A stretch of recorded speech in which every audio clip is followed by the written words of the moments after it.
Okay, so my name is Andrea Provaglio, as you have heard, it's written up there. And I'm an independent professional, always been an independent professional, working, well, for the last 20 years, as you can imagine, in the Agile field. And let me give you a little bit of background story about how this presentation came about. So I was talking with Paul, the organizer of this conference, and I was curious about the theme of the conference, because I noticed on the conference website he mentioned us and them. And so I was wondering, so Paul, what is this about? And he mentioned something like this community being made of product people on one side, Agile coaches or Agile practitioners on the other side. And these communities, sometimes they don't really communicate well with each other, or at least not as much as they could. And then we started talking about other kind of communities and how the kind of work that we do has evolved over the years, starting from the very back, starting from a very long time ago. And so that's why I thought maybe I can give you kind of a wider and deeper perspective of what we've been trying to do in the last 20 years, and hopefully it will help you work better together for the next few years. So, lucky you, I'm going to do something that I usually don't do when I present, which I'm going to give you a little bit of personal background about myself, starting from a while ago. So, and this, of course, interesting for the purpose of this presentation, I hope. So, a while ago, I was doing something like this.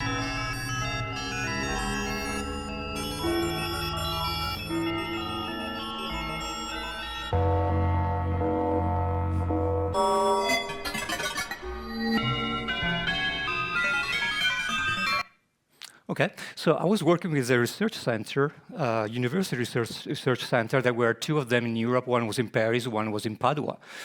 And we were using these refrigerators to produce the kind of sounds that you just heard. We were using mainframe computers, quite expensive ones, to generate sounds that were never heard from the human race, because they were sounds that were not physically possible using natural instruments.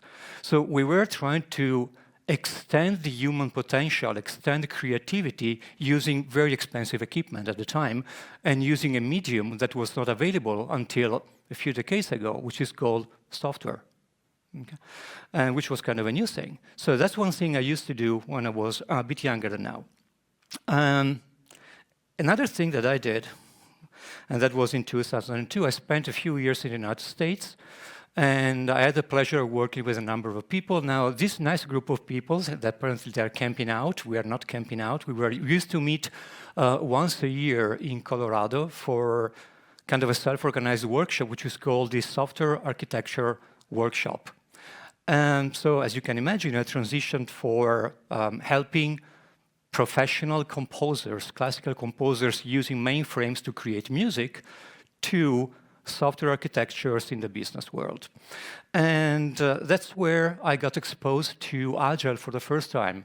The gentleman in the black shirt on the top left corner is Martin Fowler. And there's another guy, which is right next to me with a white shirt. As you can notice, there's an XP on his shirt. So they were practicing extreme programming intensively back then. That was the year after that Martin and other 16 white men had signed the Agile Manifesto. Okay, so it's been a while ago. So why am I sharing this with you? Why is this relevant for this presentation? Because there are two themes that have always been running in my life. One is the passion for trying to expand the human potential in any possible way, which goes along with me suffering when I don't see the human potential expressed as it could. And the other thing that apparently it comes pretty natural to me is this ability to observe things that are not immediately visible. So I like to observe deeply and sometimes abstract. So that's why I wanted to warn you that this presentation is about these two things. observing things that usually we don't see or we don't pay enough attention to, and trying to expand the human potential. Okay. Now, I need to start way, way, way back, and I want to start way, way, way back. And I have to warn you, I'm going to do something here for which I should be banned from public speaking forever, which is I'm going to give you an extremely brutal oversimplification of a lot of work, a body of work that has been developed over the last 2 centuries. So here we go. It's not a history lesson, but it's functional to what I want to talk about. So the first example that I had that came to me in terms of structuring work is from 1976, Adam Smith. He was a Scottish political, economical theorist, and he came up, for at least that's the first time that I know about, with this idea of the division of work, which, if you think about it, is kind of the seed for our silos organizations today. Okay? So people are very specialized to do one thing, then teams become specialized, then functions become specialized, so kind of a silos view of the world. Then, of course, we have, not of course, we have this gentleman who's also a nice example of trying to improve the life of workers with more fairness and caring more for people. Then, of course, we have Frederick Taylor, scientific management, measuring stuff, and so on. Now, why am I talking about this? Because even at that time, these people were trying to balance productivity and efficiency with a humane environment. Okay. Of course, they were able to do that to a certain extent. We cannot say that the factories at the times of Taylor were entirely human, probably not as today, but that's what we try to do. And then a few other people, Henry Ford, of course. Now, Henry did a number of incredible things, including raising wages for the employees and the workers, except that he also introduced what's called the sociological department. So he was basically peeking into the lives of the employees to see if they were basically worthy of that higher salary compared to other people. So you see, there's always some kind of good and evil playing around when we try to do this kind of things. It's never black or white. There's kind of a combination. Good intent, poor execution, or I don't know what it is. But and the thing is, it's very complicated. This lady, she's known as the mother of modern management, kind of an obscure figure, actually, probably because she was a woman, unfortunately, at the time, and probably today as well.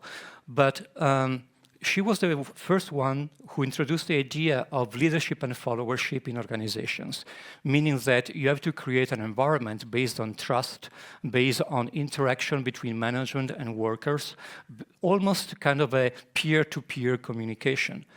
And then other interesting figures, I'm not going to go through all of them. I assume you've seen quite a lot. I'm going directly to McGregor, for the very simple reason that McGregor introduced the theory X and theory Y, theory of management. And that usually gets misunderstood because people think that McGregor was talking about people being of an X kind, of a Y kind. But what he was actually talking about was that managers start from assumptions that makes them treat the workers in an X way or a Y way. X managers assume that workers need to be pushed, and Y managers assume that people can be engaged and in different ways. I'm going to skip over. Now, let's go to Agile. Now, there's one phase under Agile over there. I'm not saying that Agile was invented by the gentleman that you can see on the screen, but I'm going to epitomize the Agile movement today using Kent Beck, who is probably the most famous for extreme programming. And I'm going to explain why in a second.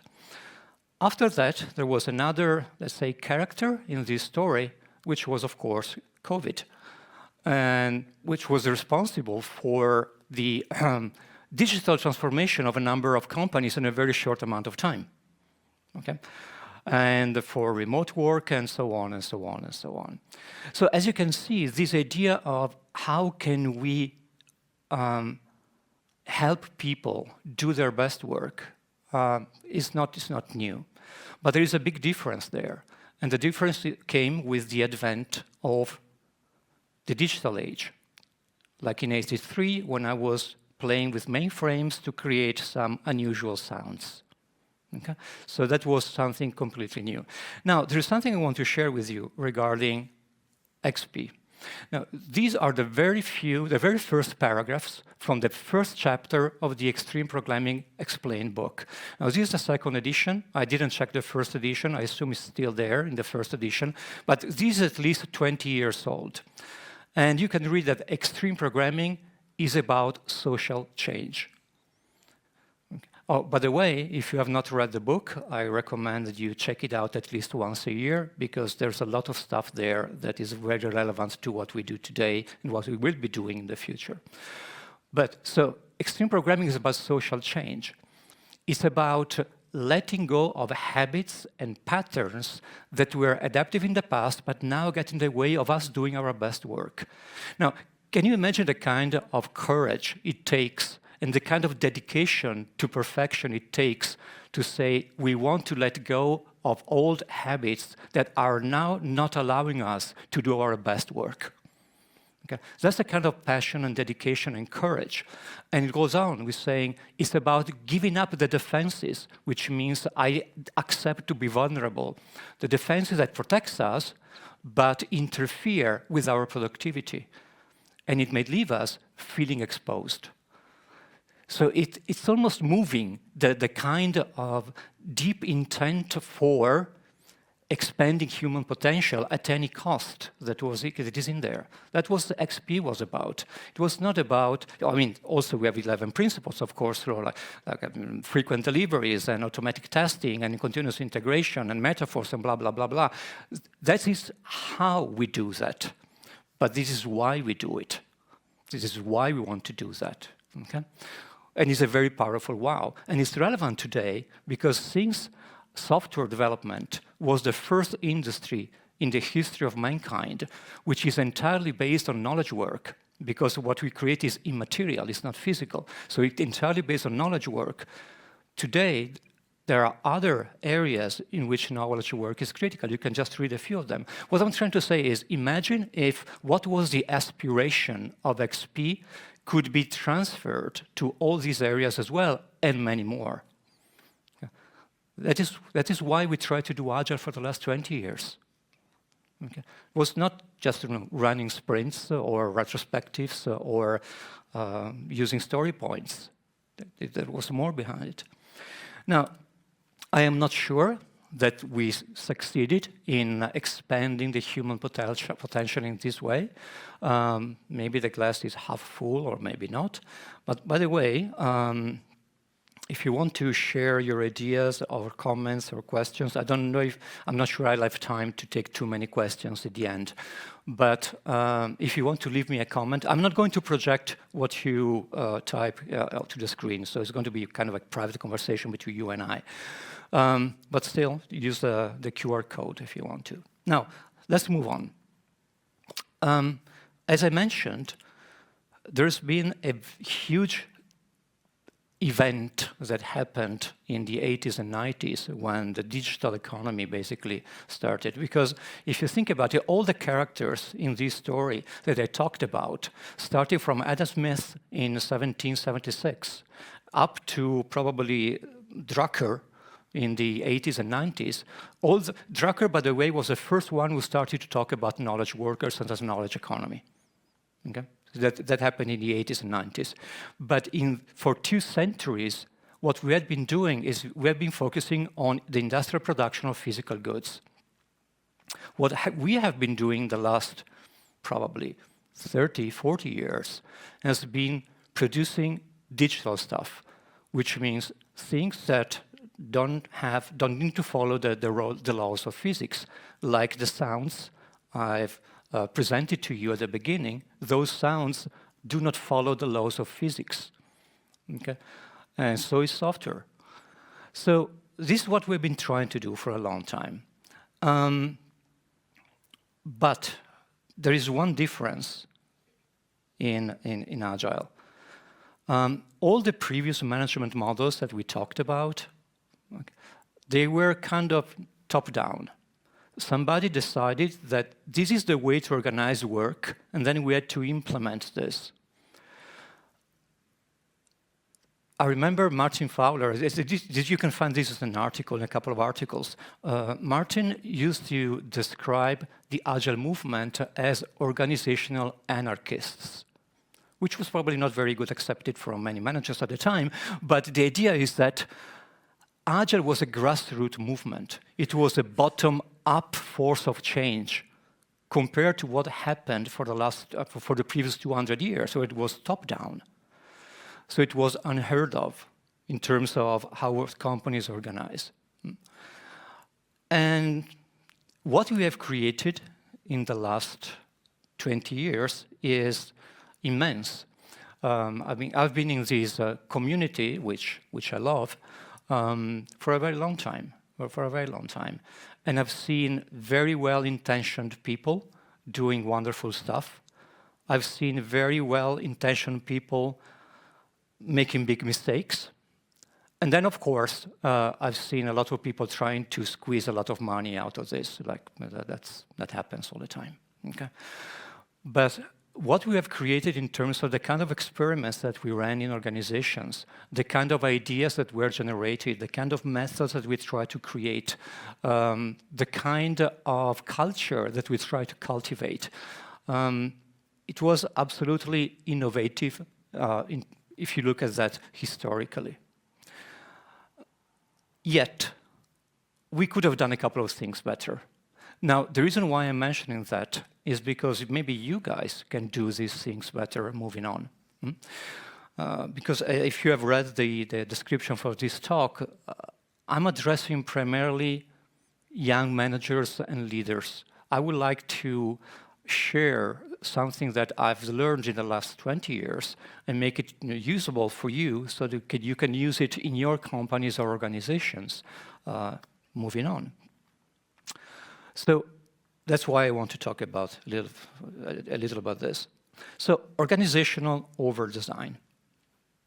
By the way, I'm very, very happy that there's going to be a kind of a demystifying talk on organizational design later on today. I believe it is in this room in the afternoon. I don't remember the name of the person who's giving the talk, but I'm very happy that somebody's got to talk about that. Now, organizations are, well, there are a few things that you want to learn, to remember about organizations. Number one, the word doesn't help. An organization is actually a very specific, very complex thing. Sometimes we talk about organizations, but a restaurant is an organization, Catholic church is an organization, a digital company is an organization. Probably you want to run them differently, okay? I assume, okay?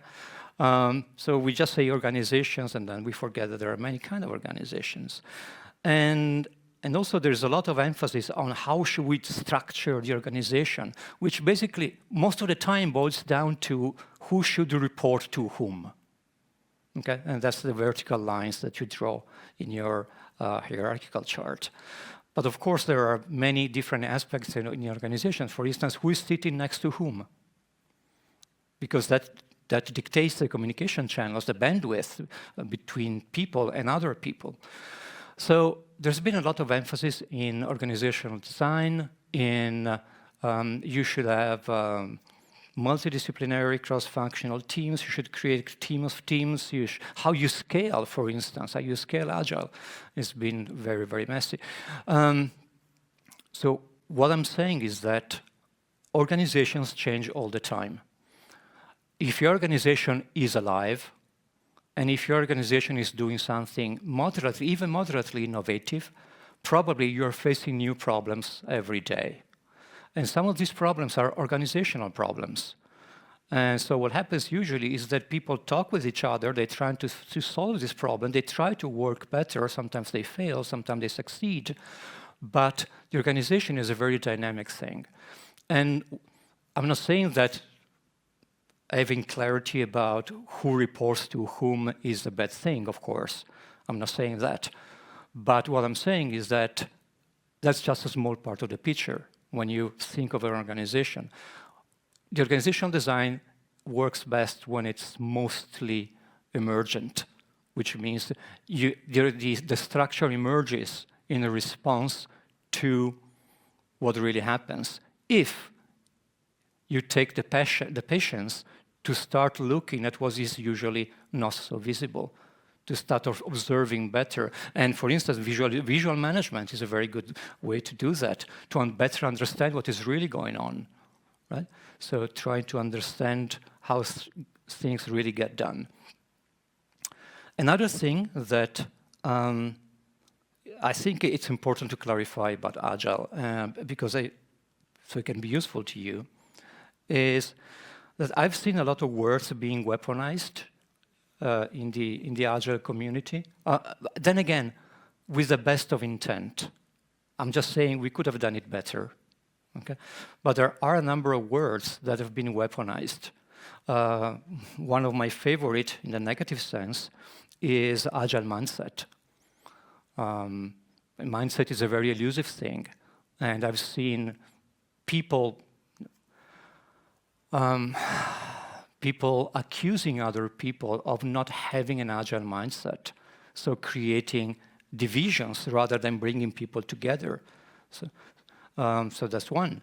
There are many others. Delivering value. Value is another elusive thing. And most of the time we talk with managers or top-level managers, say, yeah, you need to deliver value, which means we need more revenues. Okay. But value is a much more elusive thing. So there are a number of words that we should have used better or not used at all, and try to communicate better the intent, communicate better what we really meant. And so I'm sure, then again, if you have comments or anything you want to type it in Slido, I'll be happy to follow up. I'm also curious about what you think. Other things that happens, that have been happening in Agile, is that, remember that chasm, the picture I showed you earlier, before the 80-90s and after the 80-90s. Now, that chasm is not so visible as it was on the screen. And so there are a lot of people coming from the previous industrial mindset who are having a hard time to understand what this new digital ephemeral mindset is. And what we do, and that's a very normal, I'm not blaming anyone, I'm not pointing fingers. It's a very normal human thing to do, to try to map something new to what we already know. It's a very normal process for the brain. Okay? So when people tell you about this way of working, which is Agile, it's normal to try to map it back to what we have known for the last 50 years.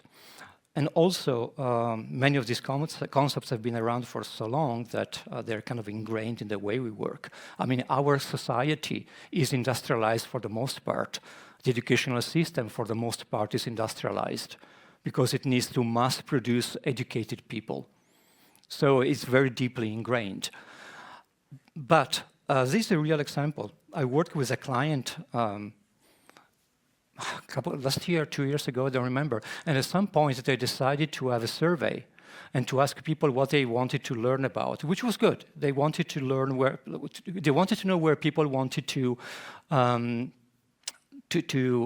develop more their skills. But then they had a section about soft skills. And so the company designed this kind of, this was more or less what it was presented, this kind of a survey.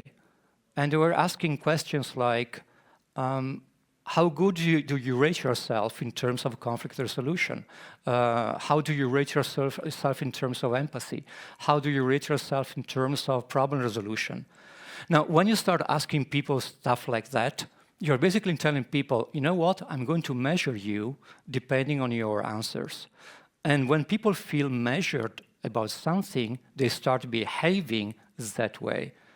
If I felt that you measure me on my public speaking ability, of course, I would pay a lot more attention to what I say and how I move on the stage if I didn't, right?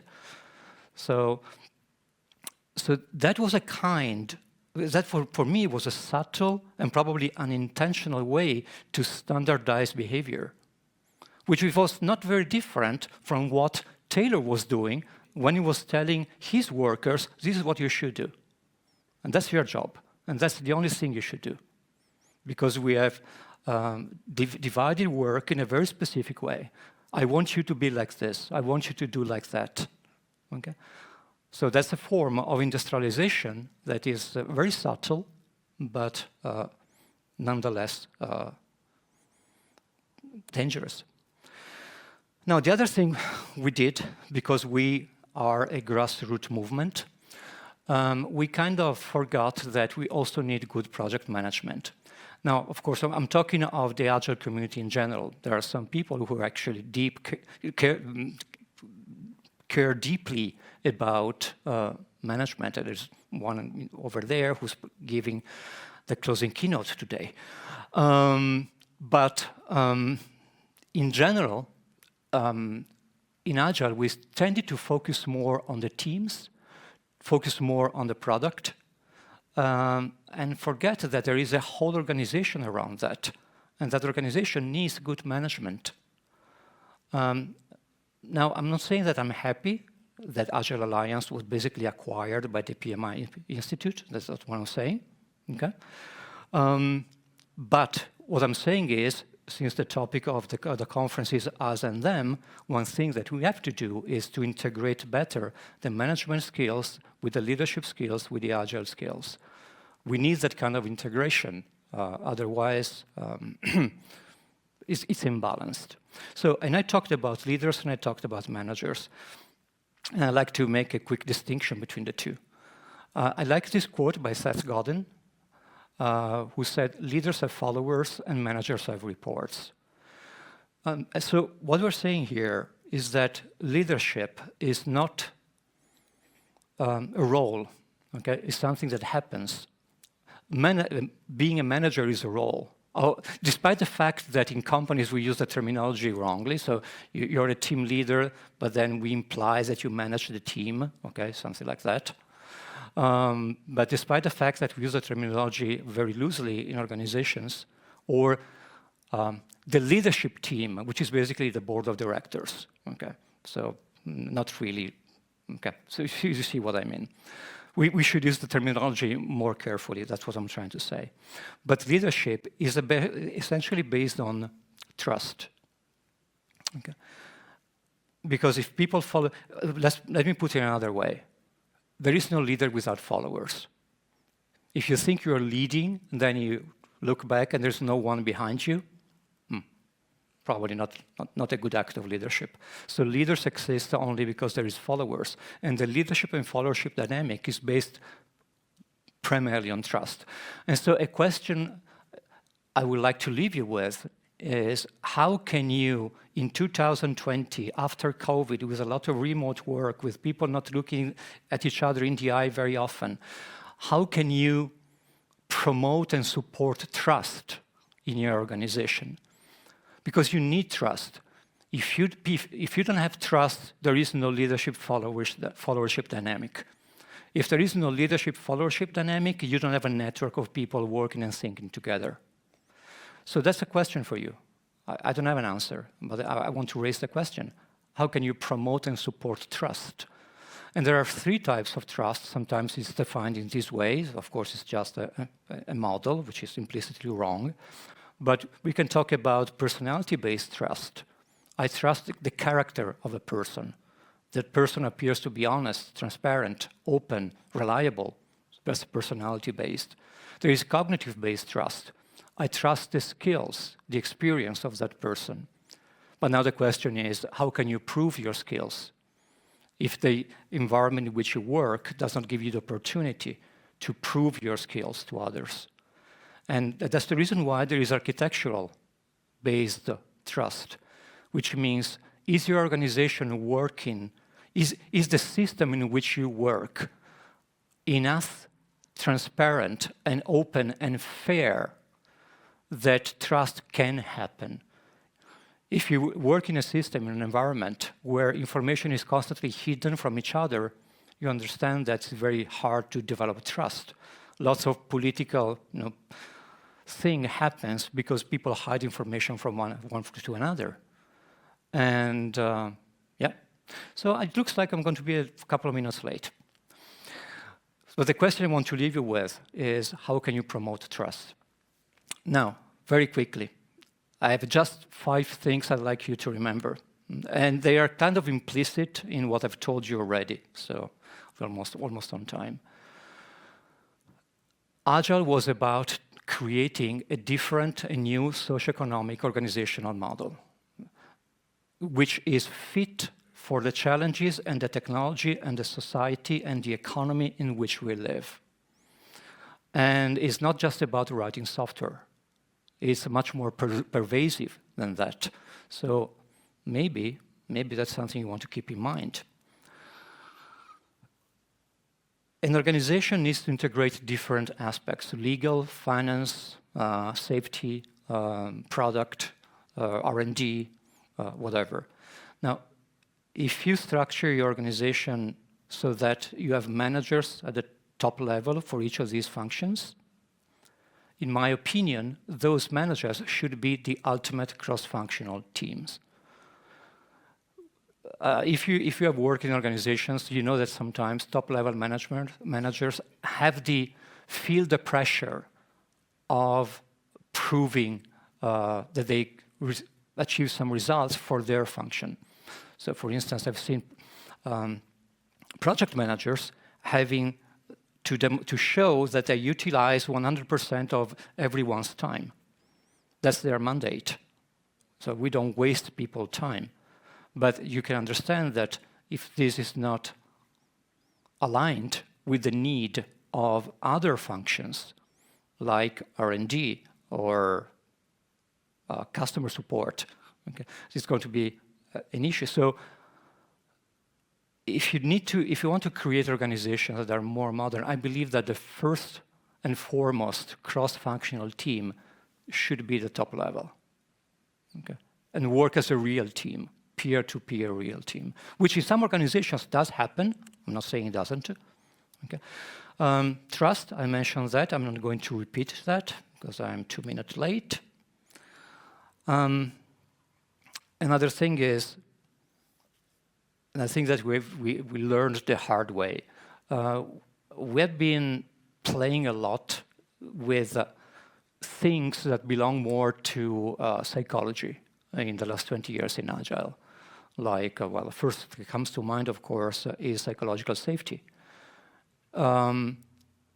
These are very, very important things. And I would recommend that if you're interested in these aspects, you hire real professionals in that field.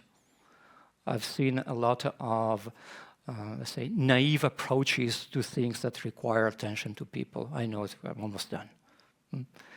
And the last thing is, if this is too good to be true, it probably is, which means if somebody tries to sell you a method or an approach or any kind of solution that guarantees result, I should be doubtful.